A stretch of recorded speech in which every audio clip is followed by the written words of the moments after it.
Hello guys, guys മണീസലാല നാടൻ യൂട്യൂബറാ guys. നമ്മളുള്ളത് സലാലയിലാണ്. സലാലയിൽ പിന്നെ ഇന്ന് 15-ാം തീയതിയാണ്. 15-ാം തീയതി മകരവിളക്ക് അല്ലേ? 2026 1-ാം മാസം മകരവിളക്കിന്റെ നമ്മൾ വിളക്കാണ് കത്തിച്ച് വെച്ചിട്ടുള്ളത്. ഇതാ കണ്ടും വിളക്കാണ് നമ്മൾ കത്തിച്ച് വെച്ചിട്ടുള്ളത്. നമ്മളെ പേരൻ്റെ അവിടെയാണ്, നമ്മളെ റൂമിന്റെ അവിടെ വെച്ചിട്ടാണ് ഗൈസ്. അതെ അതെ, നമ്മളെ റൂമിന്റെ ഈ ഭാഗത്താണ് വിളക്കുകൾ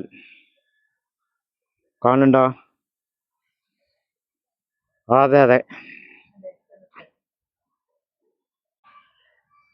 സലാലയിലാണ്. മകരവിളക്കിന്റെ ഭാഗമായിട്ടാണ് നമ്മൾ കത്തിക്കുന്നത്. ഇന്ന് 15-ാം തീയതി, 15-ാം തീയതി ഈ ഭാഗത്താണ്. അതെ അതെ, ഈ ഭാഗത്തേക്ക് ഇങ്ങോട്ടാണ്. അങ്ങോട്ടൊന്നും വെക്കാനുള്ള ഇത് ഗ്യാപ്പില്ല, ദൂരത്തു നിന്ന് എടുത്തിക്കുന്നത്. അങ്ങോട്ട് നോക്കി നമ്മളെ ഈ ഭാഗത്തു നിന്നാണ് വിളക്കാണ് കാണുന്നത്. ഇല്ലേ, എന്താ പറയാനുള്ളത്?